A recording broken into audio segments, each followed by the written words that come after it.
Вядома, што ў сярэдзіне 17 стагоддзя маскоўскі патрыарх Нікан, ён зладзіў рэформу ў праваслаўнай царкве, і частка вернікаў, якія адмовіліся падпарадкоўвацца патрыарху, яны захавалі старыя звычаі, старыя традыцыі, і вось па традыцыі іх называюць стараверамі альбо стараабраднікамі. Адпаведна, самі стараверы праваслаўных вернікаў называюць ніканіяне, бо яны падпарадкоўваліся патрыарху Нікану. І амаль ж адначасова ў сярэдзіне 17 стагоддзя пачаліся ўжо ганенні на тых старавераў, ці тых, хто не падпарадкоўваўся патрыарху Нікану. І некаторая іх частка збегла на тэрыторыю Беларусі. У той час гэта было Вялікае княства Літоўскае, якое знаходзілася ў складзе Рэчы Паспалітай. І вось, пачынаючы дзесьці з канца 17, з пачатку 18 стагоддзя, гэтыя стараверы пасяліліся на тэрыторыі сучаснай Гомельшчыны таксама. Найбольш буйных паселішчы былі гэта і ў самім Гомелі, і самае знакамітае паселішча гэта Ветка, конечно, такі буйны цэнтр. Расійскія ўлады ці маскоўскія ўлады, конечно, не маглі змірыцца з такім бегствам тых старавераў, і ў сярэдзіне 18 стагоддзя было зроблена некалькі такіх спробаў вярнуць іх на радзіму, і гэта атрымала назву у гісторыі як выганка альбо выганкі. Расійскія вайскоўцы са зброяй у руках парушалі межу Вялікага княства Літоўскага, і тых старавераў сілай, гвалтам яны вярталі на радзіму ўжо ў расійскую імперыю. А вёскі альбо слободы іх яны проста звычайна палілі. І нягледзячы на гэтыя выганкі, шмат старавераў ўсё ж такі тут засталося. На тэрыторыі Гомельшчыны усе стараверы, так звычайна падзяляліся на две плыні альбо на два толка. Гэта першая плынь, умоўна кажучы, это папоўцы, і другая беспапоўцы. Папоўцы альбо па-іншаму на іх казалі стараверы белакрыніцкага толку. Яны прызнавалі святароў, і былі святары, епіскапы свае. Адпаведна, беспапоўцы альбо стараверы паморскага толка ці проста паморы.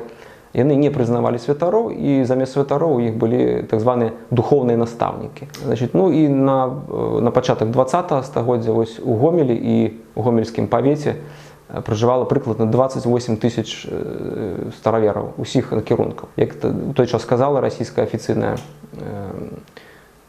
статыстыка, это былі раскольнікі, вось так, па афіцыйным ужытку. На тэрыторыі самого Гомеля такое самае знакамітае месца жыхарства іх, это так званая Спасава Слабада. Это сучасныя вуліцы, прыкладна вось Пралетарская і Камісарава, там, дзе знаходзіцца цяпер Ілінская царква і Преабражэнская царква. Што тычыцца Ілінскай царквы, яна была пабудавана ў канцы 18 стагоддзя і лічыцца адной з самых старых пабудов на тэрыторыі Гомеля, і, верагодна, самая старая драўляная пабудова на тэрыторыі Гомеля, якая захавалася па сёй час. І тое, што у нас захавалася, гэта насамрэч унікальная справа, таму што царква знаходзіцца каля чыгуначнага моста цераз Сош. Ідзе якая вайна, асабліва ўсю Вялікую Адчынную вайну, 41-43 год, якія баявыя дзеянні, то вядома, што чыгункі, асабліва масты, яны іх стратэгічныя аб'екты падвяргаліся бамбардзіроўкі, артылерыйскім налётам, і таму досыць цікава, што ні бомбы, ні снарады не закранулі тую царкву.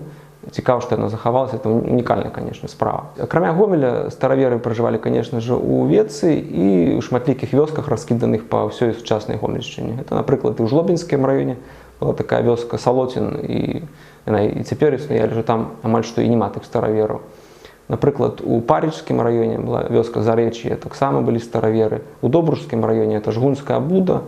Вось нават і ў Брагінскім раёне ёсць вёска такая Новы Макрэц, і да сёй пары ў той вёсцы ёсць вуліца пад назвай Веткаўская. Назва такая, она менавіта ў гонар той самай веткі, адкуль яны прыйшлі, адсюль з-пад Гомеля. Таму стараверы гэта такая досыць распаўсюджаная з'ява па сучаснай Гомельшчыне. У 1917 годзе ўжо адбылася кастрычніцкая рэвалюцыя, ці то бальшавіцкі пераварот, каму больш як падабаецца. І сітуацыя зноў-такі змянілася для старавераў, і не толькі для старавераў. Бальшавікі пачалі пераследаваць усялякую царкву, усялякую рэлігію, досыць такая жорсткая атэістычная палітыка была. Таму ўжо не рабілі нікаму ніякіх выключэнняў. Стараверы наравне з усімі пацярпелі ад той палітыкі. Па-першае, у 1922 годзе была кампанія па канфіскацыі царкоўных каштоўнасцяў.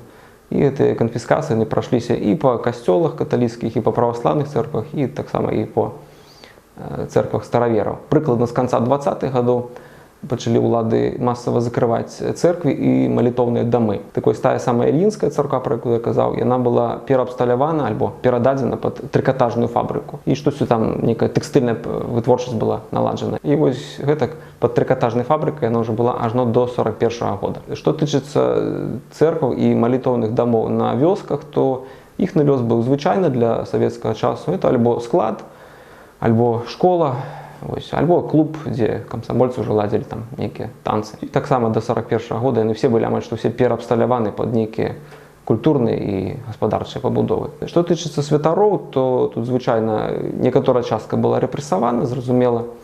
Ось, ну, напрыклад, ось, старабратніцкі святар Якаў Беразоў, ён быў сасланы пад Архангельск, захавалася фатаграфія, дзе ягонай рукой было напісана, што вось я у ссылцы знахажуся у Архангельске. Другі святар па фаміліі, ці па прозвішчу Мамантаў, ён быў забіты ў 33-м годзе, але пры вельмі такіх цьмяных абставінах. Гэта былі не НКВДшнікі, ён не быў рэпрэсаваны.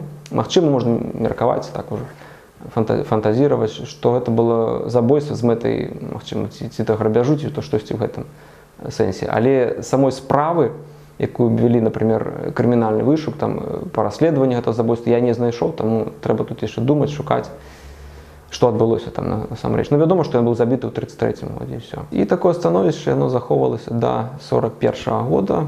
У 41-м годзе, вядома, пачалася вайна, Великая Отчина, альбо вайна Савецкага Союза з Германіяй, з нацысцкай.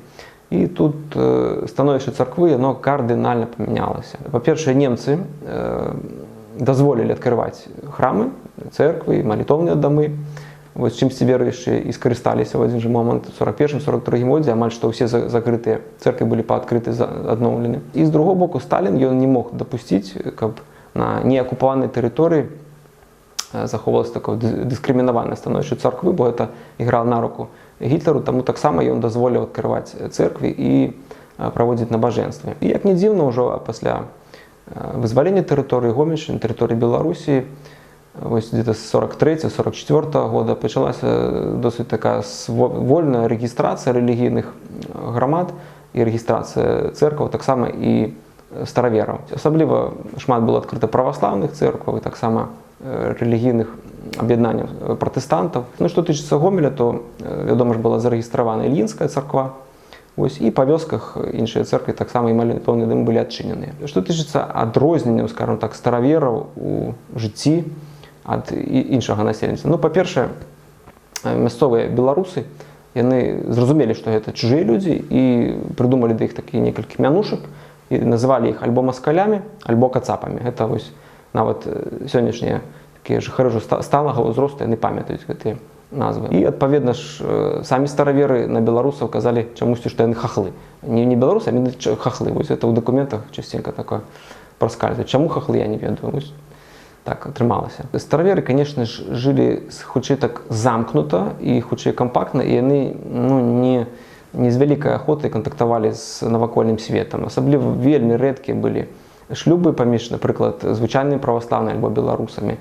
Яны жылі сваёй грамадой. І толькі ўжо дзесьці ў 70-х, у 80-х годах 20-го стагоддзя вось гэта такая кампактнасць, іх згуртаванасць пачала размывацца. У такіх і ў абрадавых дзеяннях і ў быту ёсць таксама пэўныя адрозненні. То есть, напрыклад, звычайныя праваслаўныя хрысцяцца вось 3 пальцамі, а стараверы двуперсцем, так званы. І яшчэ ёсць такі ў іх звычай, як, ну, двукосях кажучы, это паганая кружка. Лічыцца, што калі, напрыклад, ці праваслаўны, ці беларусі, хто прыходзіць да стараверы і папросіць вады папіць, то сваю кружку, якой яны карыстаюцца, яны ніколі не дадуць, яны дадуць спецыяльную кружку для паганых, то есть вось для іншаверцаў. Ну і што тычыцца пасляваеннага часу, вось дзякуючы той адлізе, якая наступіла ў савецкай палітыцы, яны досыць хутка аднавілі сетку такіх прыходаў па ўсёй Гомельшчыне, пачалі працаваць храмы, церкві.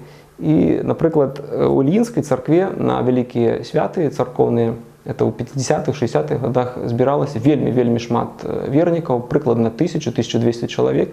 І савецкія чыноўнікі, якія вось назіралі за гэтым з'явішчам, яны казалі, што усе жадаючыя нават і не памяшчаюцца ў тую царкву і павінны таптацца вакол яе ўжо на двары. Прыкладна ў 70-х, 80-х годах ужо ёсць дынаміка супрацьлеглая. Справа ў тым, што вернікаў становіцца ўсё менш і менш.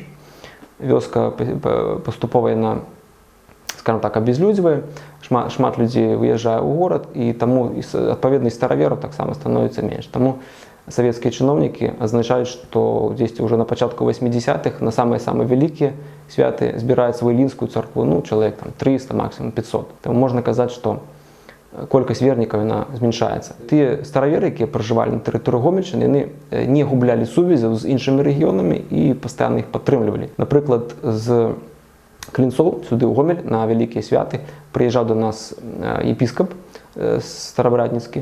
І, напрыклад, гомельскія святары, якія служылі тут у Гомелі, яны па асобых патрэбах выязджалі, напрыклад, на Віцебшчыну. Справа ў тым, што Віцебшчына гэта таксама другі рэгіён, дзе пражывала шмат старавераў, і так скажу, што нашмат болей, чым на тэрыторыі Гомельшчыны. Нават і цяпер. І калі на Віцебшчыне не было святара, і патрэбна было нейкія там абрады адправіць, альбо ахрысціць кагосьці, альбо адпець пасля смерці, то гомельскі святар выязджаў, конечно ж, на Віцебшчыну і ўжо там рабіў сваю працу. Ну і што тычыцца пасляваенных святароў, то тут ось адно прозвішча такое нельга, конечно ж, абысціць без яго. Гэта святар Евген Бабкоў. Справа ў тым, што ён служыў у Ілінскай царкве у другой палове 70-х і ў першай палове 80-х.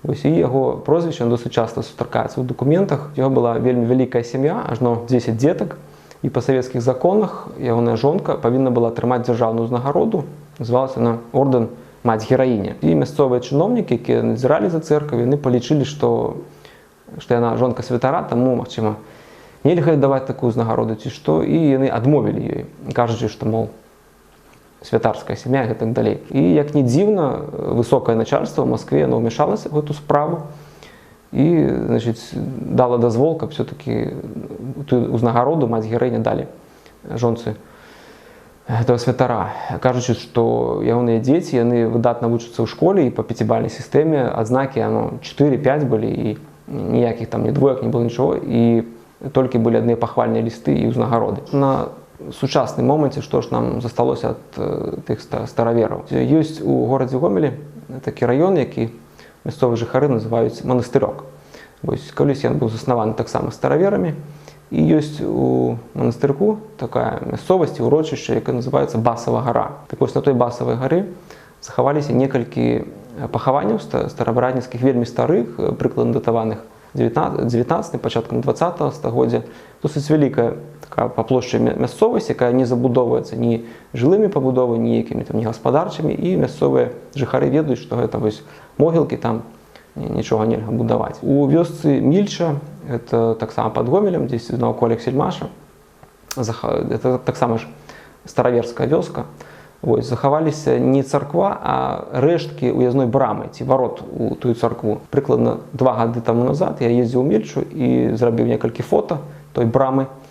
Яна досыць такім, дрэнным стане захавалася, таму не ведаю, што там цяпер, ці яна яшчэ стаіць, ужо можа развалілася, але вось гэты кавалак той сцяны, тых варот, яны напамінаюць нам пра старавераў. Ну і, вядома ж, 2 цэрквы, якія захаваліся ў горадзе Гомель, это Ільінская і Преабражэнская. Што тычыцца Преабражэнскай царквы, то яе досыць дрэнна видно, вось калі ехаць па вуліцы Пралетарскай, то ад вуліцы яе загароджвае цэнтр занятасці. Таму можна ўбачыць, калі ўжо абысці той цэнтр занятасці з тылавога боку. Цяжка мне сказаць, я не спецыяліст, я нават не ведаю, калі ён быў пабудаваны. Магчыма, каб прыкрыць тую царкву з ідэалагічнымі мэтамі таксама будаўніцтва. Напрыклад, у Бабруйску быў касцёл стары, дык вось да яго літаральна шчыльна дабудавана была савецкая пабудова адміністрацыйная, і фактычна эти 2 будынкі зліліся. І толькі спецыялісты ведаюць, што вось там за гэтым будынкам ёсць касцёл. Таму это такая досыць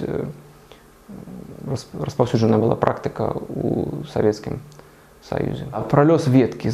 Цяпер, значыць, у Ветцы захаваліся жылыя дамы, у якіх жылі стараверы. Ну і невялічкі, вельмі невялічкі працэнт патомкаў тых самых старавераў, якія там жылі. Ні цэркваў у самой Ветцы, ні малітоўных дамоў ўжо няма.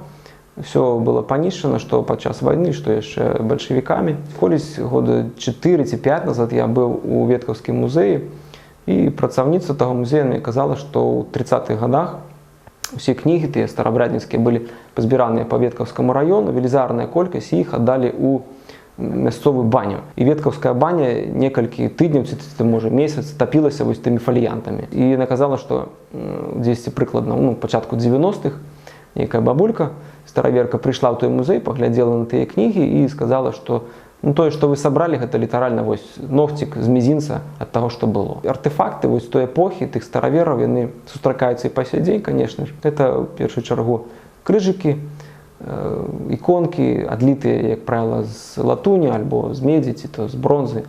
Ось, і досыць шмат іх яшчэ на руках ёсць. Ну і ўжо падводзячы вынік, такое складанае для мяне, для самой, для даследчыка пытанне, ось, што ж сталася з тымі стараверамі? Чаму? Гэта досыць шматлікая дыяспора, якая ў пачатку 20-го стагоддзя ў гомельскім павеце налічвала ажно 28 тысяч чалавек, яна фактычна размылася, асімілявалася, і не то, чтобы яны зніклі, не, невялічкая колькасць існуе і па сёй дзень, але ж чаму так вось атрымалася?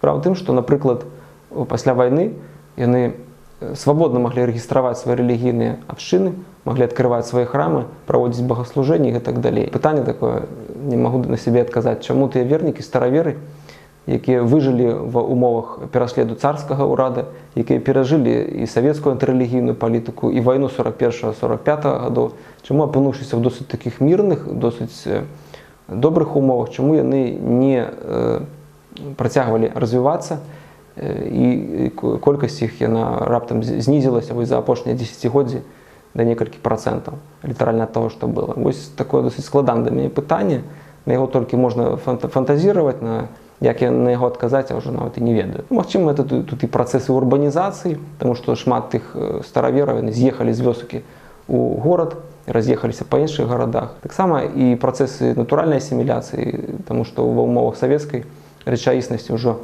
ствараліся і змешаныя шлюбы, і таму шматлікія стараверы ўжо жаніліся альбо выходзілі замуж за беларусаў. І таму эта традыцыя, яна дзесьці прерывалася, дзесьці яна размывалася. Таму вельмі і вельмі не шмат засталося старавераў на тэрыторыі сучаснай Гомельшчыны ад таго, што было. Нягледзячы на тое, што старавераў з кожным годам усё менш і менш, конечно, гэта цікавая тэма, якую трэба вывучаць, таму што ёсць вельмі шмат дакументаў, вельмі шмат пасведчанняў той пары, той эпохі, якія захаваліся і ў архівах, і ў бібліятэках, і шмат матэрыялаў ёсць у жыхароў на руках, у патомках тых старавераў. Гэта і старыя кнігі багаслужэбныя, і нейкія календары царкоўныя, таксама і фатаграфіі і таму падобнае. Таму, каб гэта не страціць гэты пласт тых дакументаў, тых сведчанняў эпохі, таму, конечно, трэба это вывучаць, збіраць, калекцыяніраваць і уводзіць у навуковы ўжытак.